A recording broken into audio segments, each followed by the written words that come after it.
दिवसापासून आपण भगवान भोले बाबांची ही अमृतमय असणारी शिवपुराण कथा आपण श्रवण करत आहोत. भगवान पिनाकेश्वरांच्या ह्या पवित्र प्रांगणामध्ये अगदी तन मन धनाने समर्पित होऊन आपण ही कथा श्रवण करत आहोत. भगवान पिनाकेश्वर बाबांची आपल्यावर अशी अकारण करुणा झाली, कृपा झाली, म्हणून असणारा आपल्याला शिवपुराण कथा श्रवण करायला भेटत आहे. तुमच्यावर कृपा आहे त्याच विशेषता नाही, पण माझ्यावरही आहे, कारण शिवरात्र निमित्त मला शिवपुराण कथा करण्याचा योग प्राप्त करून दिला माझ्या पिनाकेश्वर भगवंतांनी. कारण भगवंताचं नाम मुखामध्ये येण्यासाठीही पुण्य लागतं आणि नाम कानावरती पाडण्यासाठीही पुण्य लागतं. पुण्य लागतं म्हणजे भगवंतानी असणारा आपल्याला हा दिवस दिला कशासाठी माहिती असणार, भगवंताचं नामस्मरण करण्यासाठी दिलेला आहे.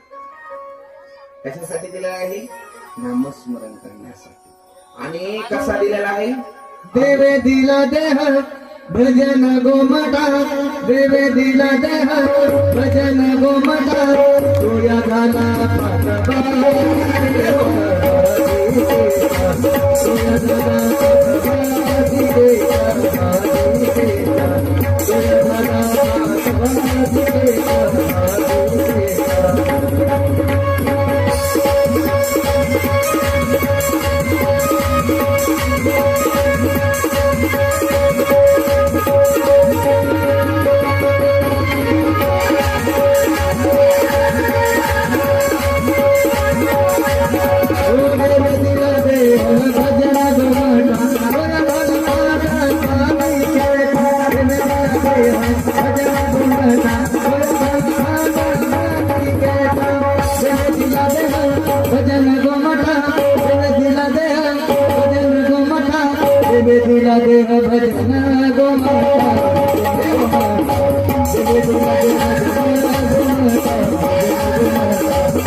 देवे दिला देह भजन गोमटा, भजन गोमटा. भगवंतानी हा देह कसा दिलेला आहे? गोमटा दिला म्हणतात. गोमटा कशासाठी दिला? माझ्या पिनाकेश्वर भगवंताचं तुम्ही चिंतन करावं, नामचिंतन करावं याच्यासाठी. गोमटा म्हणजे देवे दिला देह भजन गोमटा म्हणजे चांगला. काय दिला? चांगला देह दिला. चांगला म्हणजे महाराज मला एक म्हणते म्हणजे महाराज मित्र काळी तुम्ही कसं मला चांगलं म्हणता? नाही, ऐक, देह तू काळी आहे गोरी आहे म्हणून त्याला म्हटले नाही की भोजन गोमटा तुला चांगला देह दिला. तुला चांगला देह दिला म्हणजे असणार तुला चांगले डोळे दिले. कशासाठी दिले डोळे? की तुला चांगले डोळे दिले म्हणजे तू भगवंताची मूर्ती त्या डोळ्यांनी बघ. जशी माझे ज्ञानोबरायांनी बघितली, जसे माझे तुकोबरायांनी बघितले. ज्ञानोबराय म्हणतात की निरखित केली पाहे तव तन्मय झाली, बघत्याक्षणी भगवंत स्वरूप व्हावं. आपण भगवान पिनाकेश्वर मंदिरात जर गेलं तर तिथलं असणारं भगवान भोले बाबांचं जे लिंग, जी पिंड आहे, की असे डोळे भरून बघावं की घरी गेल्यानंतर काय, घरी गेल्यानंतर आपल्याला केव्हाही वाटलं की मला पिनाकेश्वर भगवंताचं दर्शन घ्यायचं, डोळे बंद करावे, तर हेच असणारं लिंग तुमच्या डोळ्यासमोर यावं. याला म्हणतात दर्शन. काय दर्शन कसं करायचं? डोळे गोमटा देह दिला. कशासाठी दिला? की तुम्हाला सुंदर डोळे दिले म्हणून देह गोमटा दिला. आणखीन काय दिलं महाराज? असणार कान दिले तुम्हाला. कान कशासाठी दिले? कशासाठी? त्याच्या शिवाय ऐकण्यासाठी नाही दिले. काय? भगवंताचं नामचिंतन ऐकावं, सतत श्रवण करावं. याने काय होतं? असणारा देह म्हणजे गोमटात तुमची सार्थकता वाटत, तर ते नामचिंतन श्रवण केल्याने होईल. काय? गोमटा नाहीतर काय काही बहिरे त्या घरीच बसल्या की नाही, मग आपण भाग्यवान आहोत ना, आपल्याला ऐकायला येतं म्हणून आपण इथं आलो. काय? आपल्याला ऐकायला येतं म्हणून इथं आलो. बहिऱ्यांना काही ऐकायला येतं का? एका ठिकाणी माझं कीर्तन चालू होतं काका, कीर्तन चालू होतं, पुढे अशी म्हातारी होती, मी काही सांगितलं की अशी अशी करायची. वा, मी म्हणलं म्हातारीला पूर्ण कीर्तन समजलं, बाकीचं कोणाला समजलं. नंतर म्हणलं का आई तुला कीर्तन समजलं नाही बाबा, तू का म्हणतो काहीच आजकाल येत नाही म्हणून. म्हणलं का काही हल्ली की मग म्हणे काहीच कळत नाही, तू काहीतरी बोलतोय कळतं तोंड हलतं. म्हणजे तिचा काही ऐकून काही उपयोग आहे का? अहो आपल्याला भगवंताने असणारे एवढे कान दिले आणि जे मुख दिलं ते कशासाठी दिलं? भगवंताचं नामचिंतन त्या मुखामधून यावं. काय? भगवंताचं नामचिंतन त्या मुखामधून यावं. तुम्हाला काल हे उदाहरण सांगितलं होतं की नामचिंतन मुखामध्ये येण्यासाठी हे पुण्य लागतं. काय लागतं? पुण्य लागतं. कोणाच्याही नशिबात नाहीये. आपल्याला ही कथा श्रवण करायला भेटते याच्यासाठी ही पुण्यच लागतं आणि मुखातून नामस्मरण करण्यासाठी पुण्य लागतं. आम्ही नेहमी संत महाराज जसं भजन गातात, सांगतो बाबांना तुम्ही टाळी वाजवा, मुखाने नामस्मरण करा, तरीही तिचं मन लागत नसतं. समजून घ्यायचं नामस्मरण मुखामध्ये येण्यासाठी काहीतरी पाप आडवं राहिलं. काय बरं? कान झाले, नाक कशाला दिलेलं आहे? कशाला दिलेलं आहे? काय? हे असणारे शरीराला 9 द्वार दिलेले आहे. 9 द्वार आहे, पण ह्या 9 द्वारापैकी एकाही द्वारातून सुगंध बाहेर येतो का? सगळा दुर्गंधी. हा देह कसा आहे? दुर्गंधी आहे. परंतु हा देह पवित्र केव्हा होतो? पवित्र तो देह वाणी पुण्यवंत जो वदे आचूत सर्व काळ. म्हणतात बाबा पवित्र तो देह तेव्हा होतो ज्यावेळेस भगवंताचं नामचिंतन करतो. वाणी पुण्यवंत देह पवित्र तेव्हा होतो. नाहीतर जसं जर बघितलं तर देह कसा आहे? अपवित्र आहे ना. शरीर दुःखाचे कोठार, शरीर रोगाचे भांडार, शरीर दुर्गंधीचे धार, नाही अपवित्र शरीर आहे. बाबा असणार देह आहे का? हा अपवित्र आहे म्हणतात. कसा आहे? अपवित्र. कारण असणार शरीराला 9 द्वार आहे. बाहेरचे घटक आत घेण्यासाठी आणि आतले घटक बाहेर सोडण्यासाठी 9 द्वार आहे. पण एकाही द्वारातून सुगंध बाहेर येत नाही. का? कारण हे दुर्गंधीचं थार आहे. दुर्गंधीचं थार. काय? कधी तुम्ही असे वाटाणा चाललात आणि एखाद्या ठिकाणी सुगंध आला का? हो हा सुगंध कसला आहे? एखादं म्हटलं का साहेबांचा कान फुटला आणि त्याचा सुगंध आहे, असं कोणी म्हटलं का? म्हटलं का कोणी? असं नाही. कारण असणार हृदय काय आहे? दुर्गंधीचं तहार आहे. बरं कानामधून काही काही सुगंध येतो का? कानामधून काय बाहेर येतं? मळ येतो. मळ. तो मळ पवित्र आहे का? पवित्र आहे का मळ? तो मळ ही पवित्र नाहीये. कानामधून मळ बाहेर काढतो, तो मळ ही पवित्र नाही. नाकामधून येतं. काय येतं बाहेर? काय? नाही माहिती नाही तुम्हाला? श्लेष्म म्हणजे असणार ते पवित्र आहे का नाही? डोळ्यामधून चिपड बाहेर येतात, ते पवित्र आहे का? सांगायचं तात्पर्य एवढाच आहे की 9 द्वार आहे. 9 द्वारापैकी एकही द्वार पवित्र नाही. पण पवित्र केव्हा होईल? ज्यावेळेस आपण भगवान पिनाकेश्वर बाबांचं नामचिंतन करू, सतत नामचिंतन करू, तेव्हा हा देह काय होईल? पवित्र होईल. तसा हा दुर्गंधीचा थार आहे. काय आहे? दुर्गंधीचा थार. परंतु बघा, तिथं मला एकाने प्रश्न विचारला होता त्याचा. म्हणे पवित्र तो देह आणि वाणी पुण्यवंत, वाणी आणि देह वेगळा का केला? म्हणे काय? म्हणे वाणी आणि देह वेगळा का केला? ऐका बर का बारकाईने, ही शब्द बायाला घेऊन देऊ नका. देह आणि वाणी वेगळी का केले? म्हणे म्हटलं हा देह कधीही संपतो. देह कधीही संपतो. आज माझ्या ज्ञानोबरायांचा देह सुटला. किती वर्ष झाले? 750 वर्ष झाले. पण आजही ज्ञानोबरायांची वाणी असणारी ज्ञानेश्वरी आपल्या पुढे जिवंत आहे. काय? जी ज्ञानेश्वरी आहे ती आजही जिवंत आहे. आणि माझ्या तुकोबरायांचे अभंग आहे, ज्याचा केव्हाही भंग होत नाही त्याला अभंग म्हणतात. काय? ज्याचा कधी भंग होत नाही त्याला. बरं विशेष बघा ना, ते संत तर गेले, पण असणारे माझे तुकोबराय आजही दिसतात. कशात? गाद्यामध्ये. ज्ञानोबराय दिसतात. कशामध्ये? ज्ञानेश्वरीमध्ये आजही आहे. परंतु आपल्याला बरं बघा ना, तुम्ही असणार त्या संतांची वाणी पवित्र का सांगतात माहितीये? त्या संतांच्या मुखामधला अभंग असेल, ज्ञानोबरा असणार सुंदर ते ध्यान बघा. तुम्ही किती वेळा ऐकलं असं? रूप पाहत आलोचने किती वेळा ऐकलं की नाही? कधी बोर झाल्यासारखं वाटलं का? कधीच वाटत नाही. कारण ती संतांची वाणी आहे. वेगळं तर केलं. बरं देह आणि वाणी, हो गंधमादन ऋषी होते. गंधमादन ऋषी काय वेगळं का केलं सांगतोय का? गंधमादन ऋषी होते. यांचा देह कशाचा होता माहितीये? सोन्याचा होता. सोन्याचा. कशाचा होता? ऐका बारकेने, कसला देह होता? सोन्याचा होता, सोन्याचा. इथं पवित्र सांगतात देह पवित्र, पण त्यांचं मुख जे होतं ते डुकराचं होतं. डुकराचं कसलं होतं? डुकराचं. का होतं डुकराचं माहितीये? एकदा काय झालं, भीमदादा, पांडवांपैकी भीमदादा आहे ना, तिथं यज्ञ चालू होता. यज्ञ चालू होता आणि नेमकंच भीमदादा काय करायचं माहितीये? अन्नदान करायचा. भीमदादा अन्नदान करायचं, साधू महात्माला पंगत द्यायचा. असणार भीमदादाला सांगितलं की शरीर, भगवान श्रीकृष्ण आले. भगवान श्रीकृष्ण आले आणि त्या साधू महात्मांचं शरीर बघितलं, ते अगदी काय झाले? पतले झाले, वाळले. तर त्यावेळेस भगवंताने विचारलं, का हो महात्माजी, एवढं खायला आहे तरी तुमच्या तब्येती का सुधारल्या नाही म्हणे. कुणाला म्हणे? लक्षात येतं ना तुमच्या? इकडे बघा ना, इकडे तिकडे नका बघू, लक्ष द्या.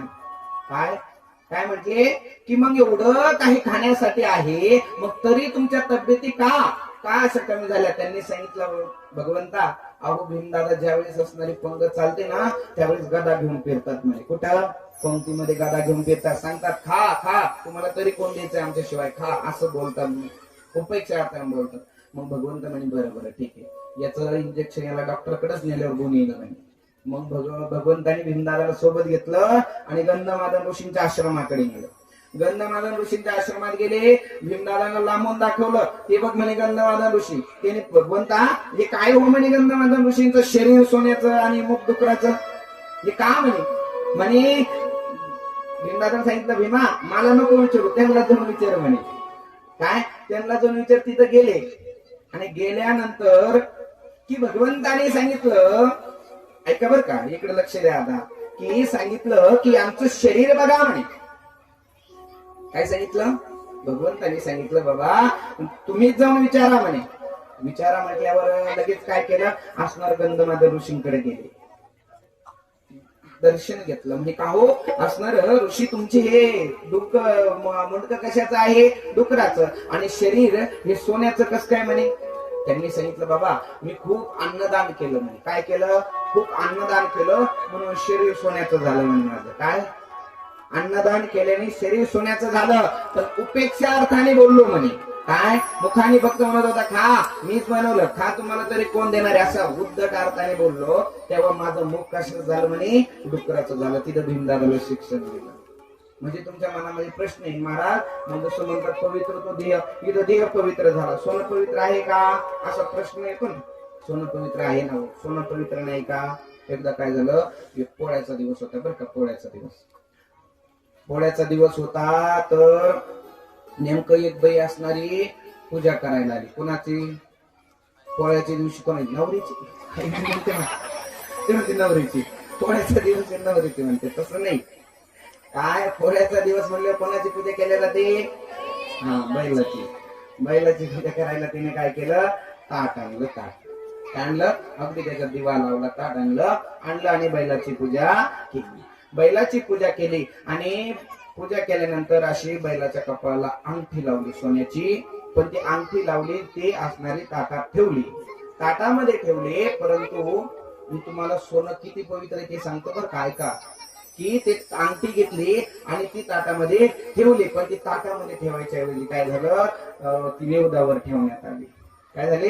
निवदावर ठेवण्यात आली. तशीच बैलाला खाऊ घातली. काय?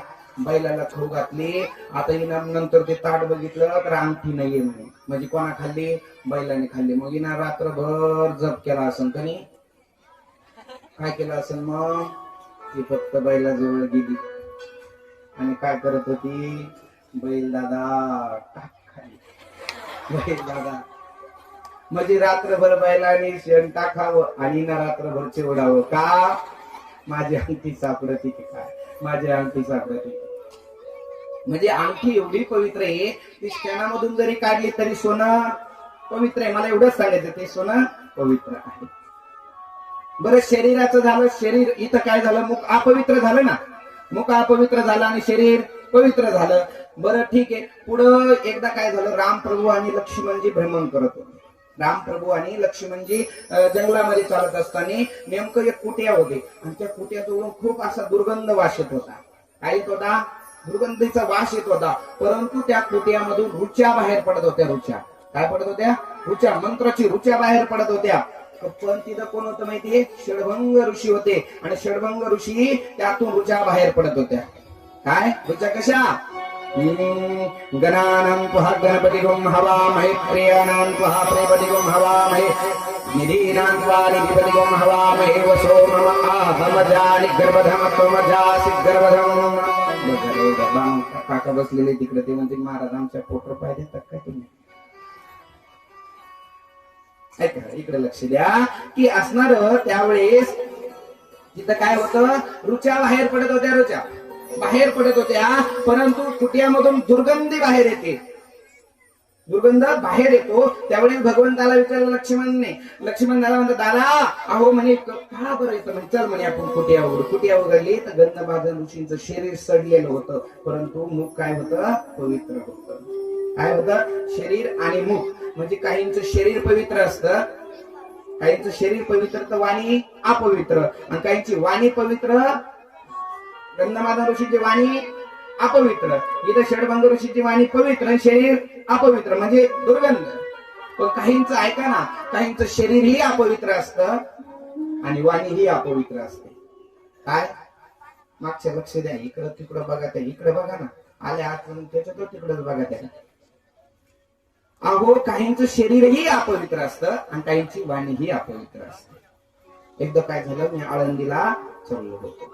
आळंदीला जात असताना काय झालं, बसमध्ये बसलेलो होतो काका.